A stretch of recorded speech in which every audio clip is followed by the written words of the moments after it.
Hello students, welcome back to the channel the students corner. तो बच्चों, हम लोगों ने पहले पढ़ा था कि अगर हमारे पास कॉनकेव मिरर है तो उससे हम कितने तरह की इमेजेस को बना सकते हैं। फिर हमने देखा कि अगर हम ऑब्जेक्ट को जिस पोजीशन पर रखते हैं तो उसकी इमेज कहाँ पर बनती है। तो बच्चों, हम लोगों ने कॉनकेव मिरर से इमेज का फॉर्मेशन कंप्लीट कर लिया था। तो बच्चों, अब हम लोग देखेंगे कि आखिर कॉन्वेक्स मिरर से इमेज बनाने के लिए कुछ जो रूल्स हैं वो क्या होते हैं। बच्चों, कुछ रूल्स हमने पढ़े थे कॉनकेव मिरर से इमेज बनाने के लिए, जब हम यूज़ करते हैं रे डायग्राम्स बनाने के लिए। तो बच्चों, उससे हमें काफ़ी हेल्प हुआ था जब हम लोग कॉनकेव मिरर से इमेज का फॉर्मेशन कर रहे थे। तो इसी तरह से पहले हम कॉन्वेक्स मिरर से या कॉन्वेक्स मिरर है तो उस पर रेज डायग्राम के लिए किन किन रूल्स को हमें फॉलो करना है वो पढ़ेंगे, एंड देन उसके बाद हम लोग इमेज का फॉर्मेशन करेंगे। तो बच्चों, हम स्टार्ट करते हैं। हम सभी लोग जानते हैं कि कॉन्वेक्स मिरर कैसा होता है। तो बच्चों, rules for tracing images formed by convex mirror. तो बच्चों, इसमें भी हम 4 रूल पढ़ेंगे और हमने कॉनकेव में भी 4 रूल पढ़े थे। तो पहला रूल क्या है बच्चों? A ray of light falling on the mirror in a direction parallel to the principal axis of a concave mirror. एक ऐसी लाइट रे जो कि मिरर पर फॉल हो रही है, कॉन्वेक्स मिरर पर, और प्रिंसिपल एक्सिस के पैरेलल आ रही है।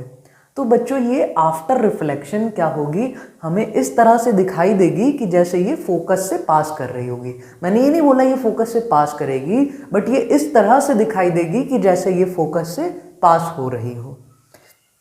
अब देखेंगे बच्चों, appear to be coming from its focus on reflection from the mirror। अब देख लेते हैं हम लोग बच्चों क्या है। हम लोगों ने वहां पे भी देखा था कॉनकेव मिरर में कि जब कोई लाइट रे प्रिंसिपल एक्सिस के पैरेलल आ रही थी तो वो आफ्टर रिफ्लेक्शन फोकस से जा रही थी। ठीक है बच्चों, अब देखो अभी भी वही हो रहा है, फोकस से ही पास हो रही है, लेकिन ये कॉन्वेक्स मिरर है और ये अगर रिफ्लेक्टिंग सरफेस है तो ये मिरर का फ्रंट हो गया। तो बच्चों, ये जो फोकस और सेंटर है ये मिरर के पीछे हो गया। बच्चों, कहाँ हो गया? पीछे। तो ये मिरर के पीछे हो गया। तब हम लोग देखते हैं कि अभी भी वो फोकस से पास हो गई। जैसे बच्चों, कोई लाइट रे है, एक मैंने ये लाइट रे निकाली, ये किस तरह से आई बच्चों? देखो, ये लाइट रे जो है ये बिल्कुल कॉनकेव, यूं मान लो कॉन्वेक्स मिरर का जो प्रिंसिपल एक्सिस था उसके पैरेलल आई। तो बच्चों, अब ये आफ्टर रिफ्लेक्शन क्या होगा, हमें it appear to be coming from its focus. हमें इस तरह से दिखाई देगी कि जैसे ये इसके फोकस से आ रही हो। देखते हैं कैसे। देखो बच्चों, फोकस से आ रही हो मतलब ये फोकस है बच्चों, तो यहां से ये लाइट रे हमें आती हुई दिखेगी इस तरह से अपीयर, और ये फोकस ये रिफ्लेक्ट हो जाएगी, इस तरह से रिफ्लेक्ट हो जाएगी। ये तो थी बच्चों इंसिडेंट रे, और ये हो गई बच्चों आपकी रिफ्लेक्टेड रे। ध्यान से देखना, प्रिंसिपल एक्सिस के पैरेलल आई तो फोकस से आती हुई नजर आती है हमें। तो देखो, ये जो इमेज है बच्चों, हम क्या करेंगे, आपने स्केल लेना है, इस पॉइंट को फोकस से जोड़ करके इस तरह से अपीयर, एग्जैक्ट लाइन नहीं है, एक्चुअल में नहीं है, बट ये अपीयर हो रही है। क्यों? क्योंकि देखो, मिरर के पीछे कुछ नहीं होता, हम जानते हैं, इसीलिए हम इसको ये डॉटेड लाइंस बना रहे हैं। मतलब हमें ऐसा लग रहा है, हम इमेजिन कर रहे हैं। तो ये हमें फोकस से आती हुई नजर आती है, जैसे इस तरह से ये आ रही हो और आफ्टर रिफ्लेक्शन ऐसी चली जाएगी। बच्चों, समझ आ गया? तो एक और रे लेकर के देखते हैं बच्चों, और क्लियर हो जाएगा। जैसे हमने एक और रे इस तरह से इसके पैरेलल ली, ठीक है, ये प्रिंसिपल एक्सिस थी, इसके पैरेलल कोई लाइट रे हमने इंसिडेंट कराई। और बच्चों, कहाँ पे इंसिडेंट हुई है? कॉन्वेक्स मिरर पर। तो अब बच्चों, ये इस तरह से नजर आएगी कि जैसे ये फोकस से पास हो रही हो आफ्टर इसको स्ट्राइक करने के बाद। तो जो फोकस कहाँ पे है? यहाँ पे। मतलब कि ये लाइन हमें इस तरह से फोकस से आती हुई नजर आएगी। अब क्योंकि मिरर के पीछे तो कुछ होता नहीं है तो एक्चुअल नहीं है, बट ये इस तरह से नजर आती है। तो हम लोग डॉटेड लाइन बनाएंगे और इसी लाइन को आगे बढ़ा देंगे। तो ये हो गई बच्चों आपकी रिफ्लेक्टेड रे। होप ये रूल आप अच्छे से समझ गए होंगे। जब भी कोई लाइट रे प्रिंसिपल एक्सिस के पैरेलल आएगी तो वो आफ्टर रिफ्लेक्शन फोकस से आती हुई नजर आएगी। तो ये बच्चों देखो फोकस से ही तो आती हुई नजर आ रही है, जो कि इस तरह से रिफ्लेक्ट हो गई। मिरर के पीछे कुछ होता नहीं है तो हम डॉटेड लाइन, इमेजिनरी लाइन बनाएंगे और फिर एक्चुअल में इस तरह से रिफ्लेक्ट होगी। आप लोग इसको नोट कर लीजिए। होप आप लोगों को फर्स्ट रूल अच्छे से समझ आ गया होगा।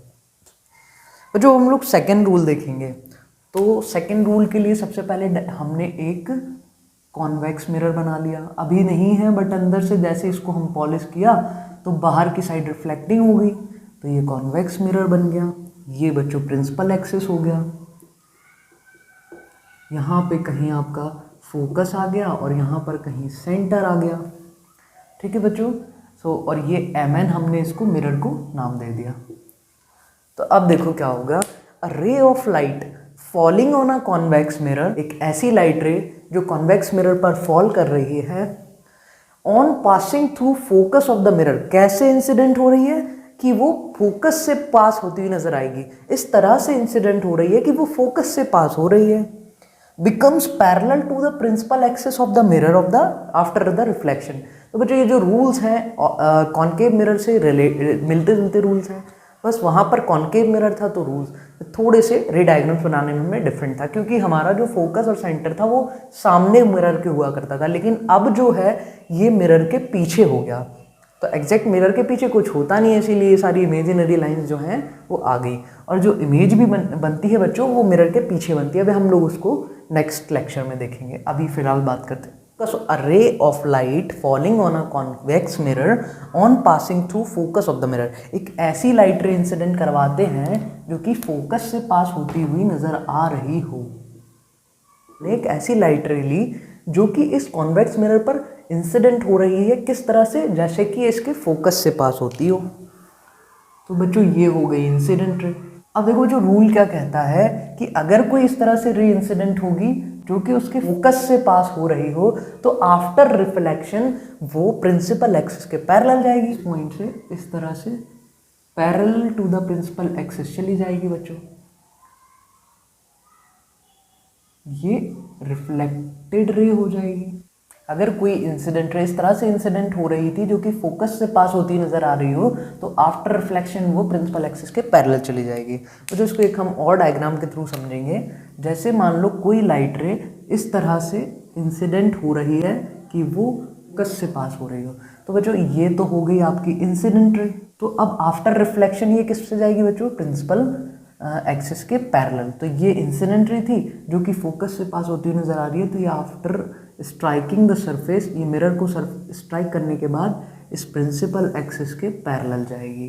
तो इस तरह से ये हो जाएगी रिफ्लेक्टेड रे।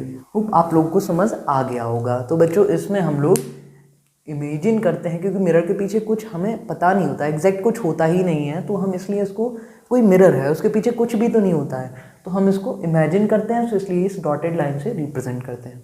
तो होप ये दो रूल्स आपको समझ आ गए होंगे। पहला, अगर कोई लाइट रे प्रिंसिपल एक्सिस के पैरेलल आ रही है तो आफ्टर रिफ्लेक्शन वो इस तरह से जाएगी जैसे कि फोकस से पास होकर जा रही हो। तो बच्चों ये ऐसे जाती थी।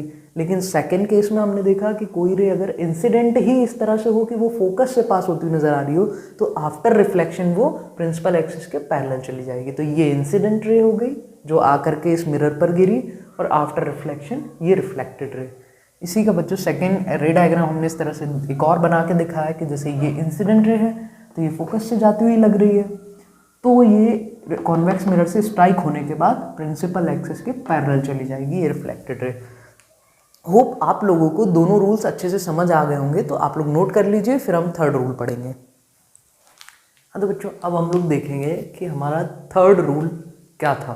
तो जब हम कॉन्वेक्स मिरर से इमेज फॉर्मेशन करेंगे तो हम लोगों ने किस तरह से रे डायग्राम्स बनाने हैं, उसके लिए जो रूल्स हमें फॉलो करने हैं बच्चों हम वो समझ चुके हैं।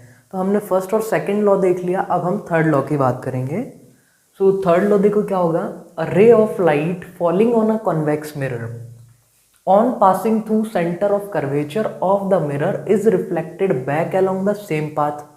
तो एक रूल हमने कॉन्केव मिरर के जब इमेज फॉर्मेशन की थी तो पढ़ा था कि जब भी कोई लाइट रे अगर सेंटर से पास होकर के इंसिडेंट होती थी तो वो उसी पाथ पर वापस चली जाती थी। तो ठीक इसी तरह से यहाँ पर भी होगा।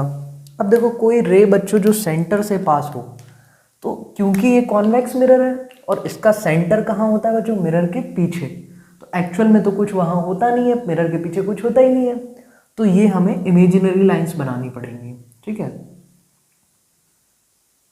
जैसे कि देखो ये है सेंटर, अब कोई लाइन इस तरह से हमें सेंटर से आती हुई लग रही, लाइट रे इस तरह से सेंटर से आ रही है, मतलब कि इस तरह से इंसिडेंट हुई। तो ये तो हो गई इंसिडेंट रे। जो ये अब देखो ये लाइन कैसी है, जो सेंटर से आती हुई लग रही है हमें। कहाँ से आती हुई लग रही है, सेंटर से पास होती हुई। देखो ये लाइन इस तरह से इंसिडेंट हुई है कि ये जा करके सेंटर से पास होगी।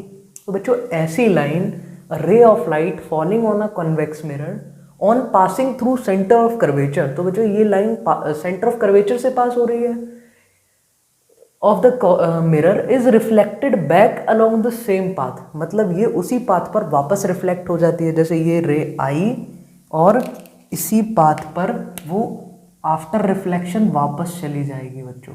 क्या होगा, इसी पाथ से आई थी, इसी पाथ पर वापस चली जाएगी। यही आपकी क्या हो जाएगी, रिफ्लेक्टेड रे। तो यही बच्चों इंसिडेंट रे थी जो कि सेंटर ऑफ कर्वेचर से पास होती लग रही थी, तो वो उसी पाथ पर रिफ्लेक्ट हो जाएगी वापस। दैट इज सच अ रे retraces its path after reflection, मतलब आफ्टर रिफ्लेक्शन ये उसी पाथ को वापस रिट्रेस कर लेते हैं। तो इस तरह से आई थी और इसी तरह से ये वापस रिफ्लेक्ट हो जाएगी। तो होप जो 3rd नंबर का रूल था वो आप लोगों को अच्छे से समझ आ गया होगा। तो अब हम लोग पढ़ेंगे 4th नंबर का रूल। जो 4th लॉ देखते हैं हम लोग क्या है, या 4th नंबर का रूल देखते हैं, तो ये तो कॉन्वेक्स मिरर हो गया हमारा। अब देखो, a ray of light incident obliquely towards the pole P, एक ऐसी लाइट रे जो कि ऑब्लिकली पोल पर इंसिडेंट होती हो। तो हमने एक ऐसी लाइट रे ली जो ऑब्लिकली इस पोल पर इंसिडेंट हुई। तो बच्चों ये हो गई हमारी incident ray.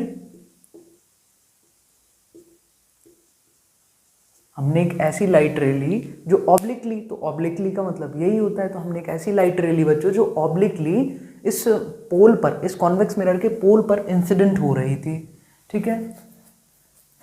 Is reflected obliquely such that the incident and the reflected rays make equal angle with the principal axis. तो देखो बच्चों ये इंसिडेंट का एंगल होगा, तो वो इसी इतने ही एंगल्स के साथ वापस रिफ्लेक्ट हो जाएगी। ये हो जाएगी आपकी रिफ्लेक्टेड रे।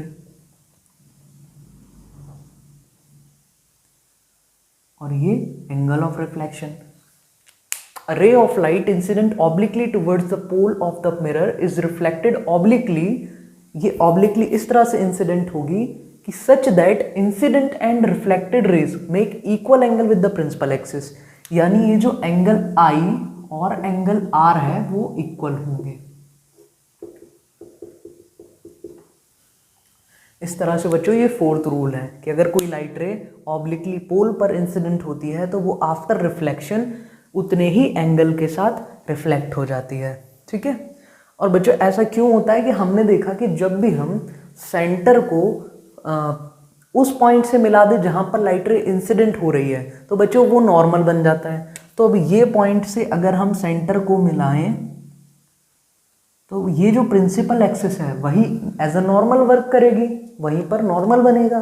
तो इसीलिए ये नॉर्मल की तरह वर्क करती है और जितना एंगल ये इंसिडेंट रे बनाती है इस नॉर्मल के साथ उतना ही एंगल ये रिफ्लेक्टेड रे बनाती है। ऐसा हमने लॉज ऑफ रिफ्लेक्शन में भी पढ़ा था। तो होप आप लोगों को चारों रूल अच्छे से समझ आ गए होंगे कि जो कि हमारे इमेज फॉर्मेशन में हेल्प करेंगे। जब हम इमेज का फॉर्मेशन करेंगे कॉन्वेक्स मिरर के थ्रू, हमने कॉनकेव मिरर के थ्रू इमेज फॉर्मेशन कर लिया, नेक्स्ट लेक्चर में हम लोग कॉन्वेक्स मिरर के थ्रू इमेज का फॉर्मेशन देखेंगे। तो होप आप लोगों को ये सारी चीज़ें समझ आई होंगी और वीडियो पसंद आया होगा। वीडियो अगर आप लोगों को पसंद आया है तो चैनल को सब्सक्राइब कीजिए, वीडियो को लाइक कीजिए एंड शेयर कीजिए। Thank you so much, have a nice day.